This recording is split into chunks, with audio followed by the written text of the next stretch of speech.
Hi. Hello. Hi, guys. Hello, everyone. What's up, everyone, and welcome to the I Don't Like That podcast. She's here. She's wearing green. I don't have the energy to make something up. She's the yellow hair girl. It's Taya Valkyrie. Taya Rose Valkyrie. Taya Angelina Valkyrie. And everyone's, my brain's fried too. Favorite. It's almost his birthday, everyone. Oh. It's Bobby Blueberry. Pray for us all. It's actually my mom's birthday right now. Is it? It is. Happy birthday. Hail Mary. Hail Mary, Big Madame, movie, Madame Blueberry. Big movie about you. Big movie. Ryan Gosling plays Mary. Also, such a good movie. If you haven't seen it, go watch. Go watch it. He doesn't actually play Mary. He plays my mother. Yeah. What's up? Nothing. What's going on? Oh, what have you been up to this week? Okay. I mean, are we ready to go in? Because I got one. Okay, so whatever. What did you do this week? Okay, I'm going to go in. Okay. I'm going in, guys. All right, guys. He's gone rogue. Okay, you know how sometimes online I can be fun. Snippy. So I'm Snippy nippy. currently in my own online battle with somebody. He loves I love Threads. I love Threads. If you don't follow him on Threads, go find you should follow Bobby me on. Blueberry on Threads. I do well on Threads. But this one's actually on Instagram. Oh. And I have to talk about this. You're off your path. Well, I'm back to my origins. Oh. So okay, fair. I'm in the middle of this little feud that I'm calling a feud. It's not really. There's this person online. Her name is Comfy with Carrie, something like that. I don't want to give her too much credit. Okay. Yeah. So what this is this lady who is actually younger than me. You would not know it from her content. So this is what she is. She is a New York transplant. And she's moved here to LA, and her whole thing is LA dining is a scam, and I'm here to expose it. Lady, go back to Manhattan. Or Jersey is where you really live. So she goes to all these beloved restaurants of ours, Johnny and Vinny's, Casa Vega. You know, we used to live right down the street from Casa Vega. Casa Vega is an iconic location. It just had a street named after it, too, in the Valley. Oh, let's get to here. Okay, so it's Frankenmuth, all these places that are very beloved by LA residents, and she goes in with the worst intentions to be a jerk, unenjoy things. Oh, we hate that. It's horrible, and Guys. that's her whole thing. And then she thinks she's being good by going to these like little hole in the walls and be like, "Well, this is really good," but she's going to these places with ill intentions. She's trying to find something wrong with everything. Yes, absolutely. And sometimes her husband's with her, and that guy has the personality of a fishing pole. Okay, I don't think he should. I've never heard anyone describe someone as a personality. I mean, I've heard personality of a rock. I don't think he should be in the videos. And I don't want her to know this because I don't want her to improve her content. So I have been getting into little things, just saying, hey, do you know you're affecting people's livelihoods? Do you know all of her complaints are so minuscule and annoying. The napkin was looking at me the wrong way. Just like, normally I like it like this. Normally I want it this way. Well, that's not how they're preparing it. Not everything at every restaurant is personally prepared for you. And that's how she acts. Okay. Like she is supposed to be. Everything is for her. She is Gordon Ramsay, and we better make it right. 100%. Okay. This isn't Top Chef, girl. This is bottom of the barrel. Is she a food writer? Is she a restaurant critique? No credentials whatsoever. Nothing. Got she it. just has this. She came up with this idea, and she's getting followers for it. And it's really pissing me off because she has no bad intentions, and she has no regard for people's. I'm glad you're speaking your truth. I am. So and then now her new thing too, and this is so pathetic. People are starting to recognize her when they come in, so they like try to send her good dishes or whatever, impress her. And whenever she gets recognized, man, act like you've been there before, Carrie. You get this grin on your face that is so embarrassing. Anyways, so this week she went after Casa Vega. Don't go after Casa Vega. And I went... First of all, let me just interrupt you. It's been in several movies. It's been around in LA for... It's a family-owned Latino business. Owned by a single family. They're not these wealthy... They are not a franchise. It's also such a vibe. The food is excellent. The Get servings are massive. The Kardashians go there all the time. Like Get it the is. Dakota Margarita. Everyone goes there. It is a very, very famous place where you can see very famous people. But Carrie's so cool because she didn't like it. Oh. Fucking bitch. So I just commented under her thing going, you're a toddler. Which one am I talking about? The husband or the wife. I go, both of you. Then she goes underneath and she says, oh, you're just trying to get views for your podcast, blah, blah, blah, blah, blah. And I go, I let it sit for a couple days. That means she went on your... That means she went on the feed. And you know me, my whole thing is don't respond. I never respond to people. But I was like, this is different than being You're standing funny. up for... I'm standing up for... the community, the restaurant businesses. Our beloved family, our beloved restaurant families here. Yeah. And so then I responded, I think last night.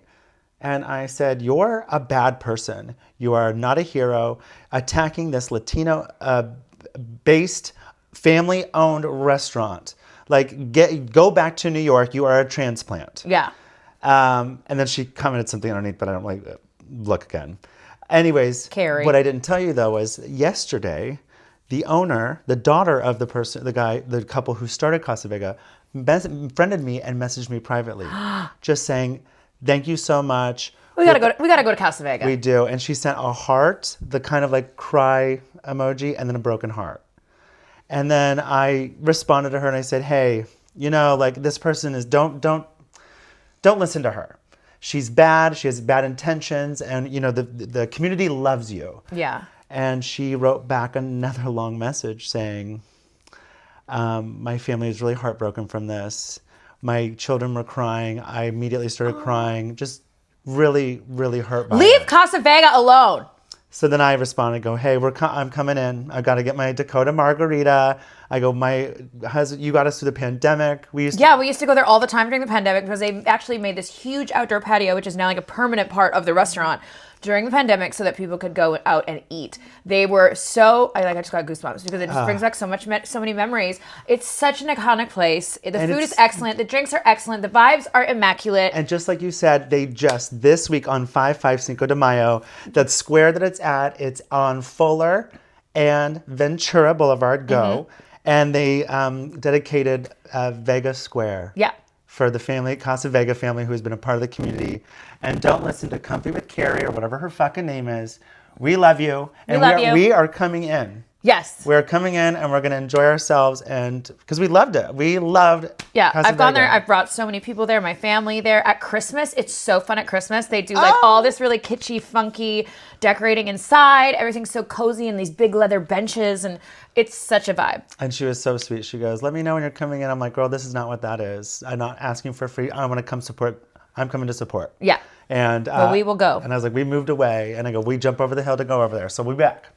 So that besides everything else, that was the big event is Casa Vega. And Casa Vega, me and... Casa Vega Gate. Casa Vega Gate. That's the name of the episode. Carrie. Go to hell. Go back to New York. Go back to Hell's Kitchen. Go to hell. Go eat a pretzel and a hot dog from a street vendor. Tell us how it is. That she's like, not that there's anything wrong with street vendors in New York. I love a hot dog. But lady, relax. And she's like, oh, I can't find this Japanese dish anywhere. They only have it on the East Coast. Everyone's like, that's not a real dish, lady. Like, we get very good, authentic food here. Oh, my God. It's the best. I mean, so does New York. Yes. 100%. I love going to eat in New York. But don't come here with your snarky, negative, boo-hoo me. Oh, my God, I got recognized. Carrie, nobody likes you. Nobody likes you. You don't have any real LA friends. Otherwise, you wouldn't be doing this. And one of my favorite things, and I'll leave it at this, is she had a birthday post. I don't know where she went to eat, but she... is complaining, and she's miserable because something about a cake cutting fee or whatever, and I'm just watching her be miserable in this video on her birthday, and I'm like, that is the birthday you deserve. Bitch. So what have you been up to this week? Well, planning to go to Casa Vega. That's what I've been planning to do. God damn it. No, I've been We should do a video. We should do a video. We should do the anti-Carrie Casa Vega video. Done. I've just been in rehearsals right now, getting ready for the EXO Playhouse. That's right, June 3rd, Wednesday, at Beaches June 3rd. Tropicana. Tickets are $10, you guys. I'd pay a billion times that. Yes, you get to see me do for the first time Can we do? Is the name of this song out? Yes. So my new song, And we've been teasing this for weeks. Go back and listen. Treat, Treat. will actually be available wherever you get your music as of May 29th, Friday. Say that again. All of it. Say it all again. I want to hear it clear. My new song, Treat, will be available wherever you listen to music on Friday, May 29th. So make sure you pre-save it. When this comes out, there will be a link in my bio to pre-save Treat. This is such a good song. It's so much fun. It's cunt pop. It's bitchy. It's Cunt adult. pop. It's adult. I love that. It's adult. It's sexy. It's a vibe. It's about confidence. It's about sexuality. It's awesome. So yeah, I've been like super in prep mode for the show, and I'm going to perform it live for the first time at EXO Playhouse at Beaches Tropicana. I'm not just saying this I love the song. I put the song on. I actually have like a second version of it. I don't even have the newest version. And I listened to it myself, and I love this song. Yeah, I'm very excited. So I've been in full rehearsal. Bad Bunny, if you want to do a rap, there's still time. There's still time. Beyonce, if you want to do a telephone collab, come on in. I'm the girl with the yellow head girl. What if Beyonce releases her album on the same day? I mean, The charts. I'm competing with Beyonce. Oh my God. But yeah, I've been like prepping for that. I also started like this heel intensive course with Paulina right here in Hollywood. Paulina is the beautiful dancer that does the viral walk that you've probably seen everybody doing. Yes, you know exactly what I'm talking about. So I started taking her classes. We are on week 2 of them, which is really fun. And just kind of getting my confidence and just feeling sexy and cute for this June 3rd Pride kickoff with EXO Playhouse. That's the fun thing too about this. I've been to the Beaches Tropicana on Wednesday. The EXO Playhouse hadn't done it before, but I'm glad they're doing it because this is the Pride kickoff for WeHo. Is always the Wednesday before Pride. Yeah, the mayor apparently is going to be there. The mayor was there the last 2 times I've been there.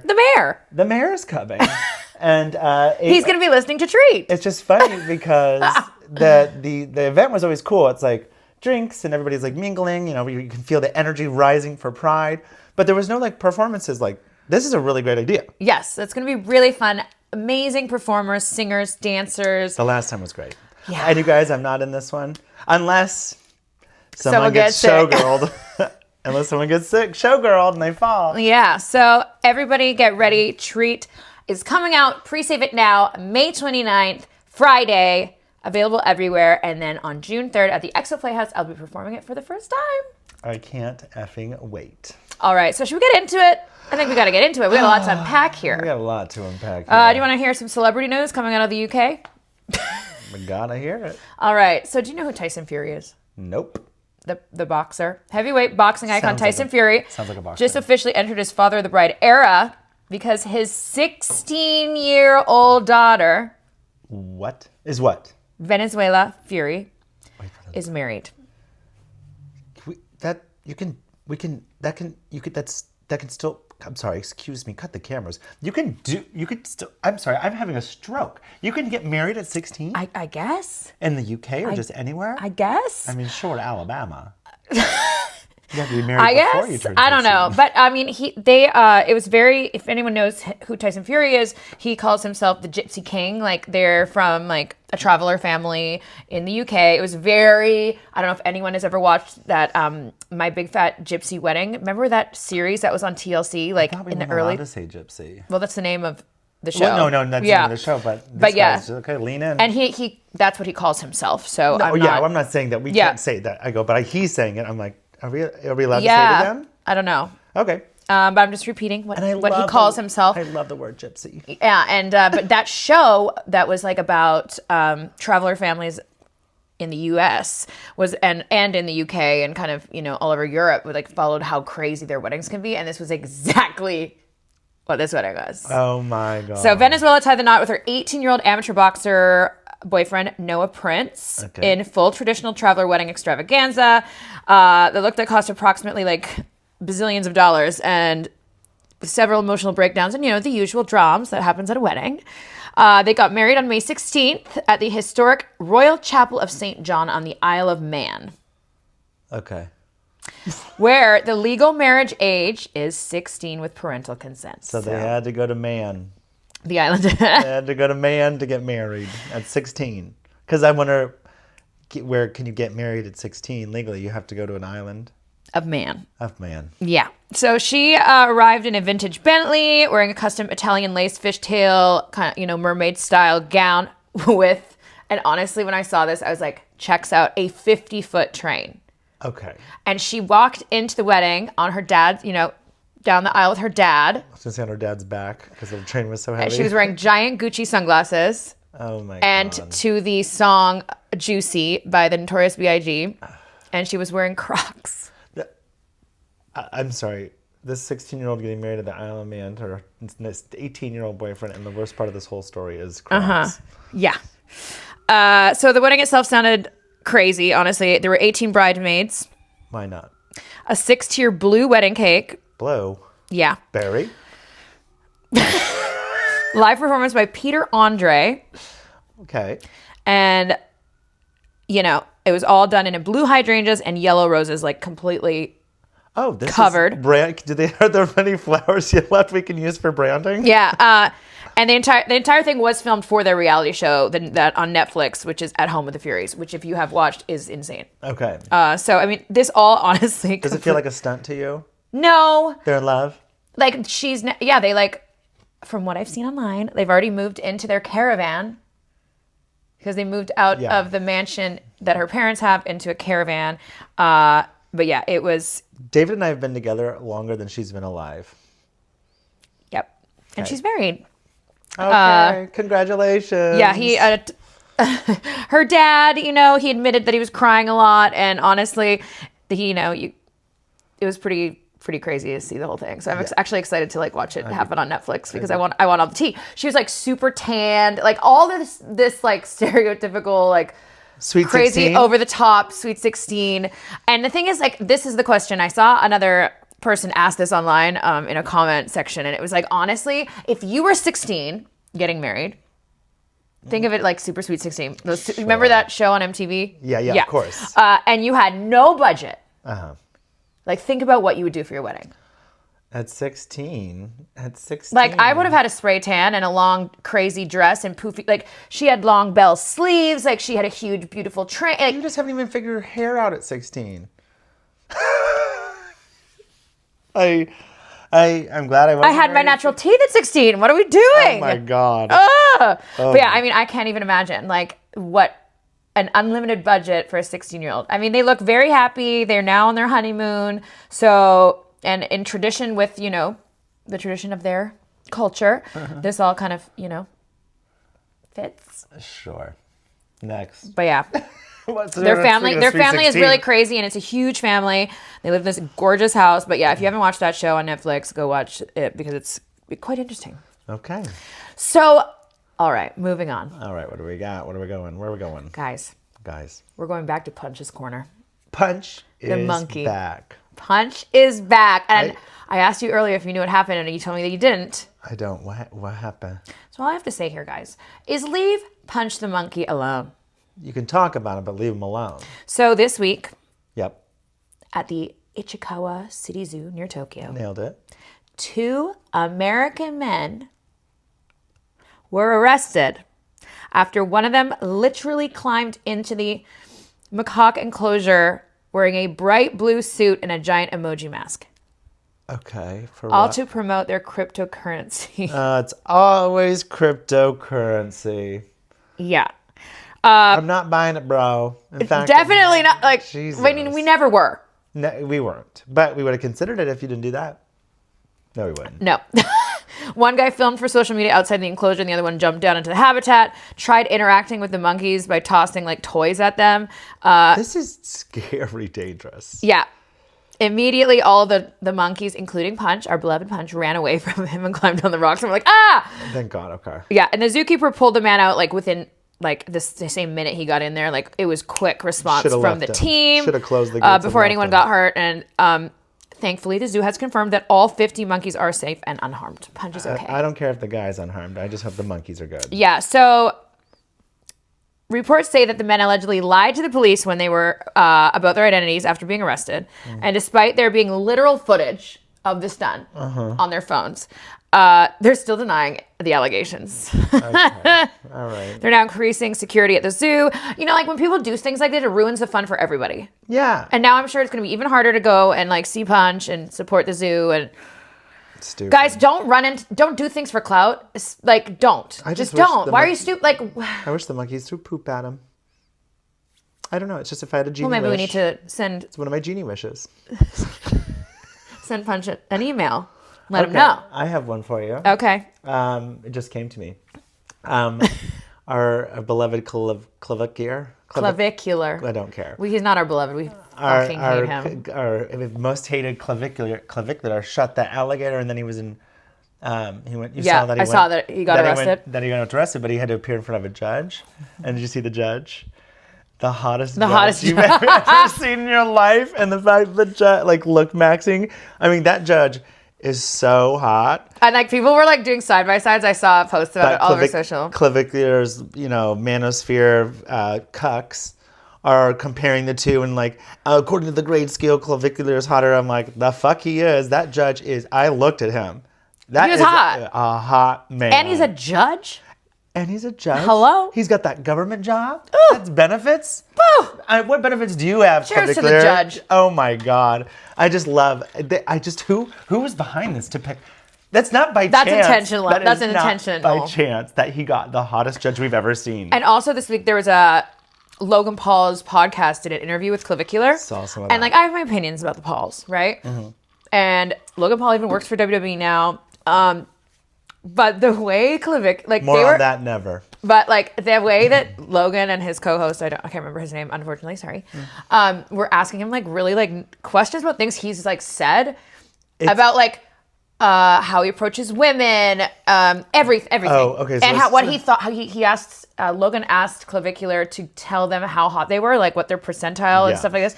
The look on Logan Paul's face, he was like, what? I knew that even in his head, he was like, this person is insane. Out of their mind. So two things from this interview that you're talking about. There's been a million clips online about it. One is somehow Clavicular made Logan Paul and company look more human than ever. Yes, I was like, yes. Yes. I was like, maybe I should watch this episode. I've never listened to their podcast. I don't know them at all. Maybe we should, but we probably won't. But and then the other thing was one of the best questions he asked Clavicular was Clav. And the question he asked Clav was, is it important for you to get your partner off? Oh, the orgasm question. To get them off on an orgasm. Clav's answer back was that it's not important or a priority because of the ROI, the return on ROI, return on investment isn't enough for him. And I'm like, dude, just say you don't know how to get a woman off. I know I am a gay man, okay? But I know how to do it. Okay. And then that just reminds me of another question that they asked about a video of Clav kissing a girl and then kissing her mom in the same party. And then he Logan or his partner asked how do you kind of talk to women, or do you go straight for sex right away? And he's like, well, I just want to go straight for sex. I don't want to waste any time. Yeah, because the ROI. I hate that. I do not like that. I don't like that. Anyways, all right. Let's move on. Let's move on. All right, guys. This is actually breaking news as of time of recording this episode, which we are recording this Monday night. Boots on the ground. Boots on the ground. Boots on the ground. I want to give our thoughts and love to everyone in Simi Valley who's dealing with a brush fire, which started Monday, currently dubbed the Sandy Fire. I honestly just found out about this an hour ago from the World of Wonder Instagram account. Oh, really? Yeah, because our Queen Michelle Visage, couldn't make the LA premiere of Stop That Train. Just say Clav. No. The LA premiere, which is happening tonight, of Stop That Train due to the evacuations, the new movie, RuPaul's new movie. Which looks awesome. I can't wait to watch it. Yeah. So many great guests, especially Sarah Michelle Gellar. I knew that you were going to say that. So, I mean, we've lived obviously through a disaster similar to this before. So we have you guys all with our thoughts, and LA always comes together and are thinking of everyone that's been affected. As of right now, 1,300 acres have been scorched, and the evacuation zone is growing. So stay safe, everyone. And Michelle, get your family out. sorry you missed the premiere, but we are thinking about you and just want everyone to be safe and get out of there. I do have a question. There's some interesting thing that just came up from this is, are we going to start naming fires? I mean, like we name hurricanes. We should. Like, I mean, they do. Call it the Sandy. Do they name fires, or are we going to start? Because there's so many now. Are we going to start naming fires? Well, I feel like during the act, like the LA fires, which started in the Palisades, but they called it the Palisades fire. They called it what was ours? Sunset Fire. Sunset Fire. But are they going to start naming? Are they going to start giving them names like Hurricane Irene and stuff like that? Fire Teresa. Fire Teresa. I hope not. Like, I would just like this to not. I'm actually just so surprised because I honestly, now that we got so much rain. Fire Teresa. Everybody get out of Fire Teresa nice and safe, okay? Yeah. But there's been so much rain this year that I thought that we were kind of in the clear. But that also takes us into what is next on my list of LA discussions. Ooh, what's next? Yeah, the rats are ratting, the raccoons are organizing, the snakes have decided that this is their city, and it's not. Guys, there is a huge rat and rattlesnake problem in Los Angeles right now. Get out of here, Carrie. Carrie, watch out. Carrie, get out. So LA is currently dealing with a huge surge in both rodents and rattlesnakes. Really? And unfortunately, the two are connected after all the heavy rains, which I said. Why does this make me want to put my feet up? Yeah, there is a massive explosion of plant growth, which basically created a luxury buffet for the rats and the mice. And since rodents are a primary food source for rattlesnakes, guess what? The snakes have come to the party. I don't like that. This is just not out in nature. Nope. Because I've even been reading, we've been dealing with the rodent thing, remember? You have. Yes, yeah. we have it dealt with. But when we found out we had some issues, we had to get some ducts replaced in the ventilation system in the basement. Yes, we have a basement in LA because that is how old our house is. Okay. There's evidence of rat. Really? Yeah, and then, I mean, it makes sense because it's literally been an issue throughout the city with some restaurants being shut down for health reasons in Hollywood because of rodents. I used to work at a restaurant and they tore down the building like 2 buildings over and rats and cockroaches and anything inhabiting that building came over. But that was years ago. But this is I don't rats don't scare me. And I actually like snakes. Weird thing. Rattlesnakes? I don't even eat rattlesnakes. No. Why? No. I don't like that. What does in the Yeah, and like for the first time in a long time, LA has been officially ranked one of the most rat-infested cities in America. What? Yeah. Huh? Yeah, with multiple restaurants and markets being shut down due to rodent infestation. Gross. Carrie, maybe you should see one of those restaurants. Carrie is a snake. So here's the other thing about the rattlesnake thing. There have been more sightings, more bites, fatal encounters ever reported this year because they're following the rodents. They're showing up on hiking trails. People are finding these snakes in their backyards, patios, parks, golf courses, wood piles. So be really careful with all your surroundings, especially the snakes eat the rats. Though, yeah, right? Okay. Yeah. And what eats snakes? What eats snakes? Rock, paper, scissors. It's classic. Got to find something that eats. What do we got? I mean, there's coyotes around here, but I don't think they're going after the rattlesnakes. They're going after Bowie and Presley. So yeah, and also let's talk about this. Runyon Canyon now has had a ton of sightings of these rattlesnakes. That's why you don't hike. This is why we stopped. We're not hiking anymore, guys. Hiking's out. Hiking's out. And I will say this, guys. If you are going on Runyon Canyon or going on any hikes right now, make sure your dogs are on a leash because the rattlesnakes are rattlesnaking. You can leave your children off the leash, but get get your dogs on a leash. Everyone be careful because they are out there and they are biting people and it is scary. Your dogs are supposed to be on a leash already in Runyon. Yes, there's signs everywhere, but you see so many people with their dogs off leash and they are hiding in the bushes. They are crossing the paths. They are in the you know how in Runyon right now there's the side with the road, which is the fire road, and then there's the side which is more, in the wilderness. Yeah. I mean, the snakes have been seen on both sides. So, we're not hiking. Instead, we're going to go to Casa Vega. We're going to Casa Vega instead of going there. So yeah, that is my. Please be careful, Los Angeles. We just things keep coming. Okay. So we got Teresa the Fire, and we got rattlesnakes, and well, we got something else too. Richard the Rat. I don't know. We also have a mayoral race happening right now. Oh my God! I knew you were going to bring this up. Karen Bass, and it looks like Spencer. It's going to end up being Spencer Pratt versus Karen Bass, and we don't like to get political on this show, you guys. But this is a local race, and we're a little worried about the crystals. No. I mean, no, you guys. I like Karen Bass. I think she's done a lot of good things. I'm not saying she has to be the next person, but it just can't be Spencer. And I'm a firm believer that there is good and bad on both sides. There's 100%. No one is going to do something 100%. There's bad Democrats. There's Right. good Republicans. There's bad Republicans. And then there's Spencer Pratt, who released the music video from The Fresh Prince of Bel-Air. And you asked me, had you seen it? And I go, I saw enough. Yeah, that came out today. And it was the first today, right? two Yeah. frames. It was today. So when you listen to this, it would have been yesterday. In West California, born and raised. And that's enough. Got it. Because, oh my God. And my big thing about this, and we won't spend too much time on this, but was I'm dying right now. Spencer Pratt using a lot of AI in his Ad campaign in a town that is currently being very threatened by AI. Make it make sense. And what I've noticed is he's very popular outside of the city. Mm-hmm. Inside the city, when they come to polling, inside the city, he's not as popular as people outside the city. So get out and vote. No, go vote, everyone, no matter who. Yeah. Voting is very important. It's your... if you can legally vote, go and vote. Yep. If you can legally vote, go and vote. Go and vote I know because- who I am voting for. Yeah, I am Unable to vote. unable to vote because I am not a citizen of the United States yet. I am a permanent legal resident. But you guys all have a voice, and for those that can't vote, get out there and vote for us. I also love the people who are like, LA doesn't have voter ID laws. Let's all train in. I don't know why train. And vote. Train in? And, like, What you- do people they think? Or don't- what, you don't have to saw- show your ID when you vote, but you have to be a registered voter. You have to Yeah, know your there's, like, address. You can't just come vote. But you know what?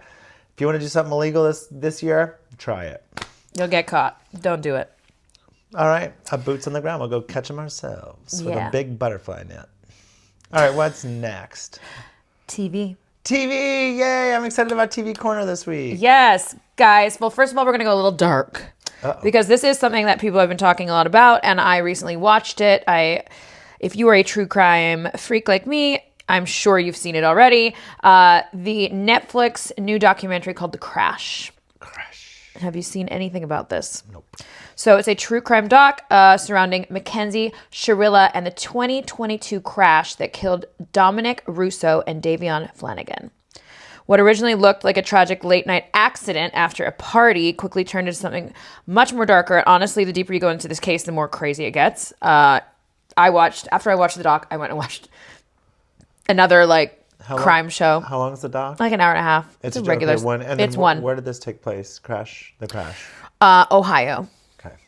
Sorry, my earring just fell out. Her earring fell out. Everybody stay calm. Yeah, I'm picking up my earrings. Okay. Oh my gosh. So the documentary breaks down how investigators pieced together the crash, which happened when Shirilla drove nearly 100 miles per hour Yikes.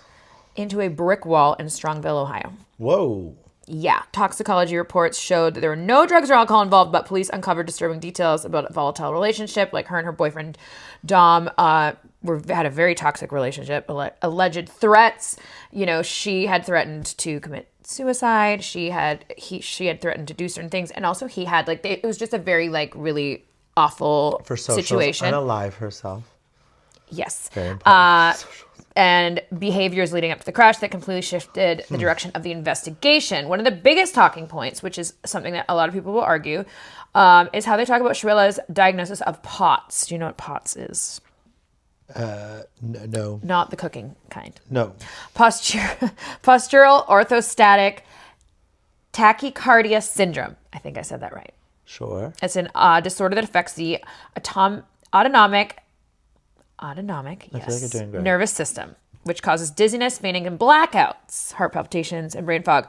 So her defense team used that, saying that she blacked out behind the wheel, which is why she crashed. Yeah, okay. So it was not intentional. And the two guys died. Yes, and she survived. Okay. And the car was absolutely Decimated. decimated. Brick wall. It was really horrible. Yikes. The judge, rejected that defense, stating the evidence showed that she was driving controlled prior to crashing. And that's one thing they talk about in the documentary is how the road that they were speeding down isn't straight. Like there's curvatures, right? Sure. And so it's like if she had allegedly blacked out. How is she doing the curves? How is she doing the curves and being on the road? And when did she black out? Okay, got it. Yeah. Do you see what I mean? Like Yeah, it was. There's a lot to dive into. It's a lot. Yeah. So the judge was like the driving was controlled, not a result of a sudden medical episode. But a sudden medical episode is just that, sudden. Yeah. It can happen right before. And the thing is, it wasn't like, because there's other things, people arguing that like if she had blacked out and she like passed out, for example, and she like her foot went down on the gas and she hit, you know what I mean? Yeah. It would have been quite sudden. Also, there's a thing about like when you get into an accident, like when you plane or whatever, they tell you to relax your body and not tense up because you will be less hurt. When you tense your body up, you're more likely to break things. So is there something there that she was passed out? Honestly, is why I don't know. Like it was so crazy to like watch the doc and then like go and watch another show about it, another, true crime show. Because it was just, it was very interesting. What makes the documentary especially wild is that Mackenzie still maintains her innocence to the present day in these prison interviews. She insists that the crash was not intentional because she's in jail now. Okay. For murder. Yeah, okay. Yeah. They found her guilty, but she still stands by that that she blacked out because of her health issues. She says that she cannot remember anything about that night. Even after being presented this all in court, and also years later, your head and whatever you went through, there's that's why it's like really hard. There's arguments on both sides, in my opinion. The one thing that like really got to me, and I saw other people thinking the same way, was her parents in this documentary were like, they come across as like really in denial of their daughter's behavior because it was documented that she was like had this toxic relationship. She wasn't the most kind person to other people in her school, like things like that. How old is she? She was in high school, like had just graduated high school, so I think she was 18. Yeah. Tried as an adult. Yeah, and like there was constant like undertones of them defending her at all costs, and kind of like they talk about how like when she was in high school, like she would smoke weed and they didn't care about that. Like it's fine, and like and they were always kind of like making excuses even for her behaviors before. What would you think if your high schooler was smoking weed? I mean, I think there's so many layers to that question. I do too. I think for me, I didn't smoke weed. I don't smoke weed, so I'm like, I don't really. I didn't try it until after high school, and that my thought is I wouldn't want them to do it in high school. I'd rather my child probably smoke weed than drink alcohol. Yeah, that's for sure. If I had to choose, such a like difficult like. But if for me, I would tell my kid, I'd be first of all, I want to be like, honesty is everything. My mom always said to me, which I loved, was, if you're drunk at a party, I don't care about you being drunk at a party. Call me, I will pick you up. Come and pick you up. Yeah. That's some of the greatest parenting you can do is like, hey, like just don't drink and drive. Yeah, and I didn't. My brothers smoked during high school. I didn't, so I got away with more because I was like more well behaved. More well behaved. Oh, he's a goody two shoes, Bobby Two Shoes. But looking back, and I smoked weed, and I loved weed, and I thought it was a very great creative tool. But I didn't do it in high school. Yeah, and like people were saying that like they were allegedly like smoking weed before, that they could have been on mushrooms. Like there was a lot of stories, and obviously like they were at a party, like there's teenagers there, like everyone's saying different things. It's a crazy documentary. I really think that if you love true crime, go watch it. It's not that long. It's not like a multi-episode thing. It's well done. I think Netflix, I mean, I like these Netflix true crime docs. I'm always interested to see them. Remember Mother God? They really peaked. I loved Mother God. Loved Mother God. I have this great, if it's a cold Halloween. I know, you want to be Mother God. You wrap yourself in a sleeping bag, Christmas lights, and you paint your silver. We've talked about this. It's so good. But yeah, it's very interesting. It's very emotional. Lots of police footage, social media clips were used against her. Like it really like shows this like, it was 2022. So yeah, they're using her TikToks in court. Like it is crazy to just see how different these kinds of situations are handled now compared to like 10 years ago even. Yeah, of course. Everything can and will be used against you. Yeah, so and the Miranda rights should be definitely anything you say and can and TikTok can be used against you. Literally, like documentary leaves you constantly questioning accountability, denial, manipulation. It's very interesting. So I would invite you guys to go see it. But yeah, she is currently in jail trying to appeal her case and stuff like that. So we'll be boots on the ground. We will be boots on the ground. All right, Bobby. All right, my turn. So what has happened in the last couple of weeks? We said we were taking a break, but I think this deserves a full little conversation and breakdown. We wanted to take a break from the comeback because we felt like some people were complaining that we were giving them spoilers. So we wanted to give them a chance to catch up. Yeah, so the comeback finale aired last Sunday, or Sunday and a half ago. And I just wanted to talk about the brilliance of the show and just where we started and how we got there. Okay. So let's just go back to 2005. The comeback premieres, starring Lisa Kudrow. She had just come off of Friends. Michael Patrick King, the creator of the comeback, had just finished with Sex and the City. And Lisa Kudrow said that it was literally the day after she was done with her Friends. Her agent was like, well, let's get you back out there. I want you to meet No breaks for you. I want you to meet Michael Patrick King. And she, obviously doing Friends for 10 years, not to say she was exhausted, but she was like, okay. And she was really only interested in exploring one character. Yeah. The character that would become Valkyrie Cherish. An icon. A diva. Icon. And your Halloween costume for 2025. I know. I really want to get the jumpsuit. 2026, sorry. So in 2005, this show, The Comeback, was about hardly an aging actress, just an actress who had not been on television, and she was getting a new television show, and she was making her big comeback. This show was presented in a way of, you're not actually watching the reality show, you're watching what they filmed of the reality show. You're watching the raw footage. And this presentation of Valkyrie Cherish, it was really the perfect encompassing image of it. Is one of the posters for the comeback is Lisa Kudrow in a blue dress, and she's going like this, and her dress, the bottom of the screen, it's going through a meat grinder. And it's really showing this woman who will do anything to be on television. Yeah. Including grinding herself to a bloody pulp to be there. on it. And the way, and you watched it, you've seen it recently, you just watched the whole thing. But this was the birth of cringe TV before cringe was a word. Yeah. Yeah, it's hard to watch before first the season. Housewives, before Jersey Shore, before... This is when reality TV was Survivor, American Idol, Fear Factor. Oh my God, Fear Factor. Fear Factor. We did not have Housewives. We didn't have Real World. Maybe Real World. Oh, I don't know. It was right at the beginning, the very essence and birth of reality television. Which is interesting because this is also, they say that this was reality. The birth of reality was an industry under the siege of fire, where we had all these programs and TV shows, and now things are changing. Reality started changing the history of television. Yeah. As we are now, years later, yeah. We are 20 years later, and we see the difference that television has made. So then the show does okay. The show, actually it's HBO. It doesn't do great. So it only gets one season. But this is also Netflix. Wasn't Netflix yet. But HBO, everything lives on HBO, and it stays there. Yeah. So people were able to watch the show. Like The Sopranos back in the day, like Sex and the City. 6 Feet Under, these shows that if you didn't catch it when it was on, like unlike when we grew up, if you missed it, you missed it. And you had to wait for it to come back on a rerun. Yeah. But HBO at the time, you could watch a show. It was the first streaming, kind of major streaming. Before streaming was streaming. Yeah. Yeah, you could kind of watch these things. So just throughout the popularity and people rewatching it and discovering the comeback, hey, let me put this on. 2014, they came back for season 2. And this time it was different. You want to talk about an industry under siege.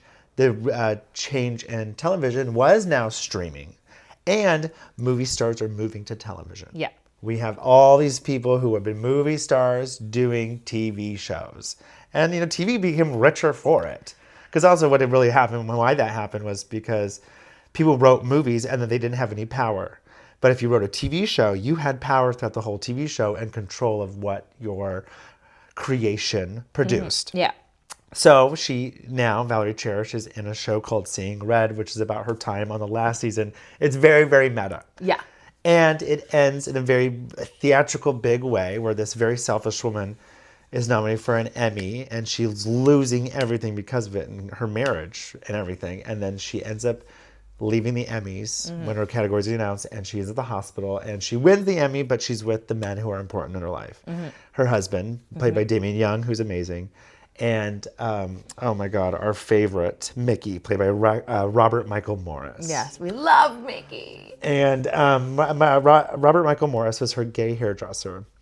And I do want to take a quick second just to go off subject here, where the comeback has also been really big in the gay community. And there's a reason for it. Lisa Kudrow, I think it's because this woman, Valerie Cherish, who was, humiliated or made fun of, the thing about being gay, especially back then, was you had to kind of grin and bear it and act like it wasn't sad, and then be funny and make a joke and be sassy and all this stuff. And that's what she thinks. But I also think the gay community loves the comeback so much because in every show, your hero has to do something that they call save the cat. Yes. And saving the cat is when you have this character who can be horrible, but if they save a cat in the beginning, then all of a sudden you love that. There's a reason to root for the character. Yes. And Mickey, her gay hair assistant, was her save the cat, where Valerie's relationship with Mickey, the gay hairdresser, was just so beautiful.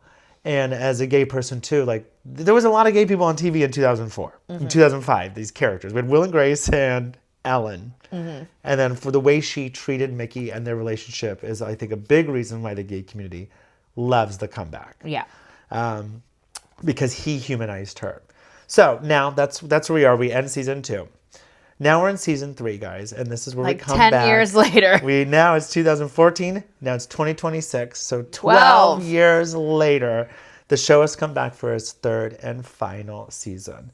And this season, Valerie is now she's gotten her dream. She is going to be the star of a sitcom, but it's written by AI. Which is very on the pulse. Which talk about industry under siege. Yeah. Now AI is the word. You see the writers' strike. You see all these things that really happened. And now that's this big discussion. Just finger on the pulse. The AI is what we're going through right now. I wonder if Spencer Pratt has watched the comeback. He needs to. Everyone needs to.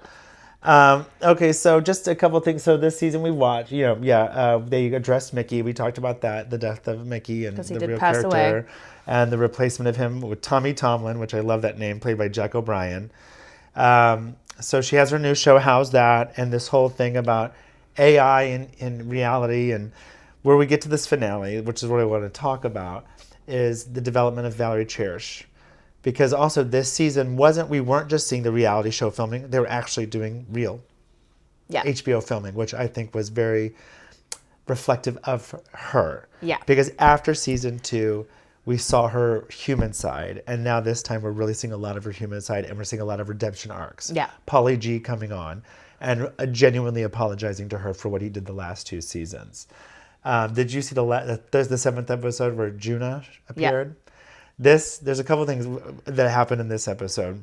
Juna, played by Malin Ackerman, her first role was season 1, and she's become this huge star. And they played that in the show, but this time Valerie's walking on the back lot.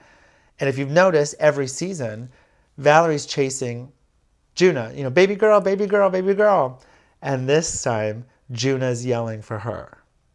Juna's going, Valerie, Valerie, Valerie. And the great joke is Valerie goes, oh no, it's a rider. One of them got away. They're like, no, it's Juna. And they have that beautiful conversation just about what they're doing in life. And a catch-up. A catch-up, and beautifully shot. Then Billy, who was her manager, who has always been there to support her. If you notice, his story arc this season is he's actually becoming who Valerie was. Yes. He wants to be Star Billy. He wants to be on the red carpet. I'm Star Billy now. And you wait till you see the finale. But he's invited to the Marc Jacobs fashion show. Yeah. Have you seen that part? Yes. And he's like, I've invited to Marc Jacobs. She's like, oh my God, you're going to walk? And he goes, no, I'm going to sit in the audience. 2nd row. And then that's it's a total reflection of who she was. Yes. Yeah.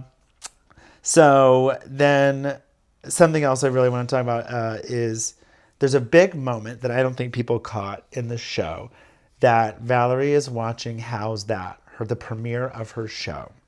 And she's watching it in her living room, and Mark comes in with a problem. And Valerie pauses her show to address Mark. which is not something she ever would have done Before. And it's not put in your face. It's something you feel. This real development is she put herself on pause to listen to her husband. And it's so beautiful. It's so simple, and it's not in your face. It just happens. Because that's the development of the character and where we got. So what really ends up happening in the end is it's AI versus writers, and the big three television execs sit Valkyrie down and like, we need you to stand up for us. And she's like, Valkyrie does not like conflict. And then in her own way, she doesn't stand up against AI, but she stands up for human writers. And that's a big deal. And then she's offered, through a text message at the very end, she's offered her own sitcom by one of the big three television writers. And it's this really just great moment. She's like, oh my God, this is what she deserves. Wants and deserves. It's what she wants and deserves. So the last scene of the entire show, I have the chills thinking about it, is her doing an interview, just like we did in the beginning. And it's just her and Jane, because that's how it started. Jane is her documentary, played by Laura Silverman. And now it's just Valkyrie and Jane and a camera. And Jane asks her, like, I've watched you for 20 years, and I'm seeing you for the first time. And from this industry that's done nothing but offered you humiliation. And Valerie's response is, I don't feel that. I never felt that way. A humiliation you have to sign up for, and I didn't sign up for that. I just kept going. And I wrote this down, what she said.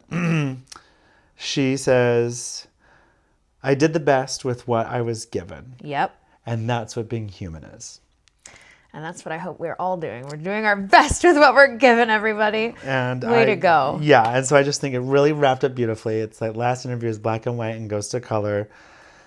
And also I just want to leave with one of my favorite lines and jokes that happened was, it's the final moments with her and Mark. And she got offered that show. And then she goes, all's well that ends well. And Mark goes, look at you quoting Shakespeare. And she goes, oh, is that who said it? I think I heard Sam say it to Diane on Cheers. So that's where we leave this with quoting Which is Sam and perfect. Diane. It's perfect. Is the comeback. I give it 5 stars. The finale, because all's well that ends well. And so thank you for 20 years of thank you so Cherish. much. We love Valkyrie Cherish, Lisa Kudrow, everyone involved. Congratulations on making a show that will be talked about for generations to come. It's it's a classic. Yeah, and I really liked, and we'll leave it at this, that the first season ended with this big Jay Leno interview. The second season ended. I knew where you were going. Ended with her winning an Emmy in this big moment, and this one ended on this like really just Valkyrie cherishing a camera, and I thought it was the perfect ending to love it. An otherwise perfect show. 5 stars, 5 guys. 5 stars, 5 guys. Okay, so that's my excellent comeback review. breakdown. Excellent review. All right, for the last portion of Television Corner, yes, we have got to talk about Drag Race. Oh my God, you guys, we are. Yes. Bracket 1 is done. I know we want to take it. We need to talk about this because the incredible new season of Drag Race All Stars has started on Paramount Plus in the U.S. and Wow Presents Plus internationally, in case you're wondering where you can watch it. It features 3 brackets, like you just said. We just finished Bracket 1, 3 episodes. Yes. Right? Yeah. 3 or 4? 3 episodes. 3 episodes. The Orange Bracket, which saw us with Akira C. Davenport, Dawn, Lucky Stars, Morgan McMichaels, Morphine Love Dion, and Mystique Summer. Yes. I enjoyed every one of these episodes. Yes, I did too. I am a huge fan of Dawn's. I'm a huge fan of Morgan McMichaels. I mean, we live in West Hollywood, and Morgan McMichaels, and they said it on like one season before, the hardest working, the hardest working drag queen in West Hollywood. Yeah. Is Morgan McMichaels. She has her Monday night shows every Monday. Never misses a fucking show. Never misses a show. Mickey's She's working all the time. So this bracket, spoiler alert, in case you haven't watched this yet. Spoiler. So this saw Akira and Dawn continuing on to the semifinal. But before that, we saw Dawn getting the most points. Dawn won every single challenge. Also, Dawn looked so fucking good. She looked so good. And can we also talk about Morphine's look with the skulls? Yes, and Q made that. Q from Kansas City, girl. Yep. That's right. She Our Kansas made City girl it. was Q. I liked Q. Paris catacombs dress. I loved Q. Also, Morgan McMichaels and Akira tied. Yeah, so hold on. I'm dying at this. God. So so this so it saw them going to this taken to the semifinal with the most points, and RuPaul announced that the eliminated queens will compete for a spot, with Mama Ru selecting the winner that will join the others in the semifinal. And honestly, I wrote this right here. I'm rooting hard for Morgan McMichaels. It's gotta be Morgan. It's gotta be Morgan. She was too good, and she was such a good help to everyone, all the queens in her bracket. Yeah. She I just got goosebumps. Morgan, we are rooting for you. We are rooting for you. Yes, I want to see her added to that semifinal so badly. She deserves it. I'm just nervous. She was so polished. Every freaking it was I was just like, yes. That last look with the orange wig, the Joan of Arc. Oh, and the forks and the knives. Guys. God, that is, and Ru said it, this is what we're talking Elevated. about. Elevated. Perfect. Still camp with the forks and knives. It was so armor. Good. I know what my biggest fear is, we're about to go into bracket 2. And I just the pink bracket. The pink bracket, and our Crystal Method from Missouri, our Missouri queen, is going to be in this. So I'm so excited to see her again on TV. She's my favorite drag queen from this franchise. But hold on, I'm just scared that there's going to be another Morgan where we're going to be like, oh no. Yeah. I mean, it's going to happen over and over again. I know, it's but Morgan is our... Yeah, Morgan? Yeah. Us here at the I Don't Like That podcast, we like that. We want you to go to the semifinal. And also, did you see that viral moment with Lucky Stars from this last episode? No. With the phone, when they have, she's selling the supplements, and they have a caller, quote unquote caller, call in to their, TV shopping network, and she could not understand kosher or couldn't hear. It was so, I'm living for it. It was so it was so funny and not on purpose though. Yeah, but it was so good. Had it been on purpose, she would have won the challenge. No, but it was so funny. It was so cute. All the queens from bracket 1, amazing job. Really great stuff from everyone. We have been enjoying this season so far. So let's talk about one I didn't like in the end, but I don't like to talk negatively about drag queens. No. So bracket 2, which is about to start, is the pink bracket. So we see April Carrion, Aura Mayari, Crystal Method, Selena's Titties, yes. Silky Nutmeg Ganache, and Vivacious. Oh my God. This is so fun. Vivacious. This is me.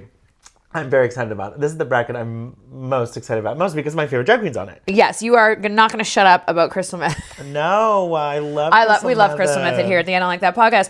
But yeah, so bracket 2 is about to start this week. Bracket 3 is a purple one, which sees Hershey LaCourgette, Jasmine Kennedy, Joey J, Kennedy Davenport, Sam Starr, and Sugar Kane. I love a lot of those queens. I heard. This is a great I'm not spoiling. season. I just heard that Joey J does really well, and I'm excited because she was a first out. Yeah. And I always love it when that happened with Jane Don't last year. Mm-hmm. Won every challenge, did so well.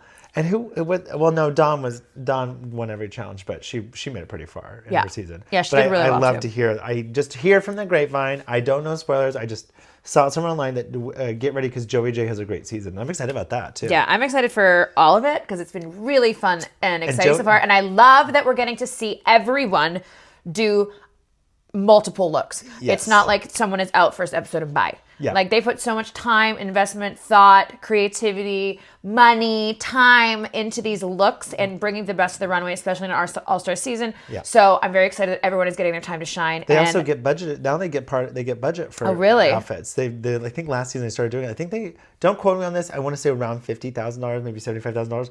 They give the queens a budget to make some outfits. I think which is that well much? deserved. Per queen? But think of how much that franchise makes. Yeah. We're going to have to look at... And how much they pay reality stars and stuff. It's so crazy how much, people get paid on reality shows. We're going to have to look it up. So next episode, we'll have a real answer to that question. Because I'm I haven't heard that. Okay, yeah. We'll look it up. Boots on the ground, guys. Boots on the ground. But I'm very excited. So obviously, I already know the answer to this question for you. You want to see Crystal Method. Yeah, Crystal Method's my top. Win. She's my top. Yeah, I mean, I have been a fan of Dawn for a really long time. Yep. And so I'm really excited that she's doing so well. And I mean, There's a lot of queens I like that. and like Morgan, I think, yeah, I want Morgan get in the semifinal. Yeah, Vivacious is going to be fun That's to going watch. to be so fun. Oh my God. Sam Starr, so polished. Because Like, Vivacious is a club queen. and Jasmine, yeah, she's like a club kid. Yes. And like Jasmine Kennedy, gorgeous. Like, I mean, Yes. Kennedy Davenport, like these are iconic queens.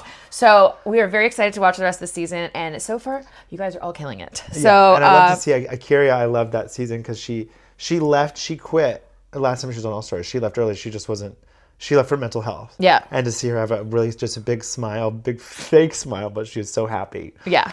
It Brings me joy. Yep. I love it.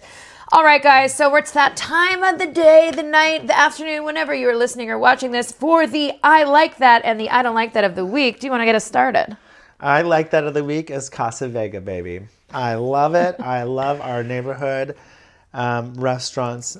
And my I like that of the week is Casa Vega. All right, my I Like That of the week is that treat will be available for pre-saving. Pre-save treat now, and it will be out everywhere you listen to music on Friday, May 29th. I like that too. I like that. What do you not like this week? right, I mean, all the time. Can I do a couple? Okay. I know you Okay. have. I know you have a couple. I have a couple. Okay. We got a couple problems Here's here. a couple things that I don't like. Carrie. She's on here. Comfy with Carrie. I don't like that. Okay, here's a couple.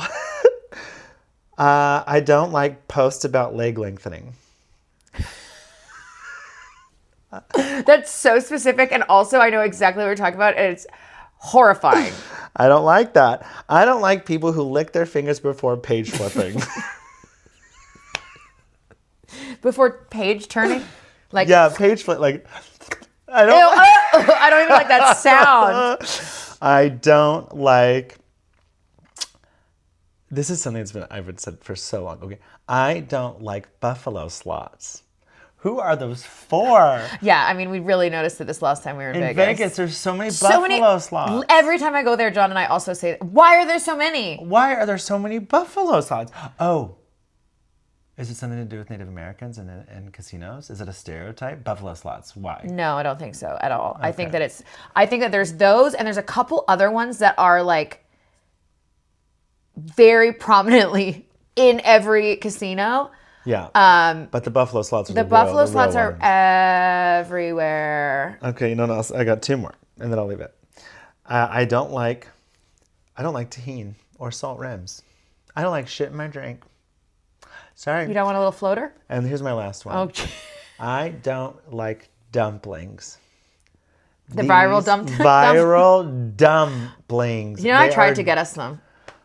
Now I really want to get these. I hate the dumplings and everyone's reaction. I'm like, these are going to be out of fashion in 3 months. 3, 2, 1, gone.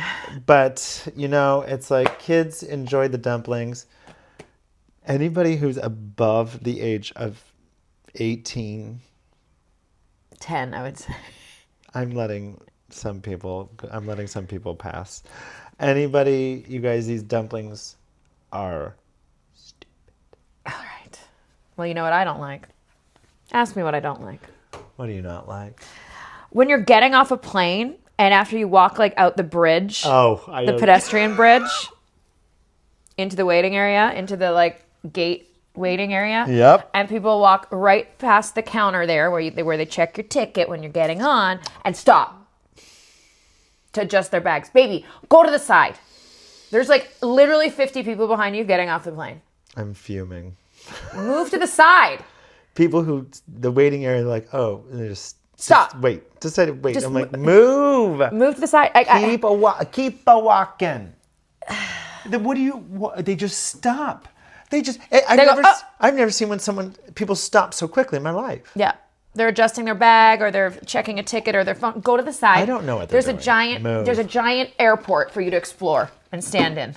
Oh my God, I'm mad. Why do we end on this? I don't know. We always end angry. Anyways, guys. Well, that's why this is called the I Don't Like That podcast. And we will see you guys next week. Bye.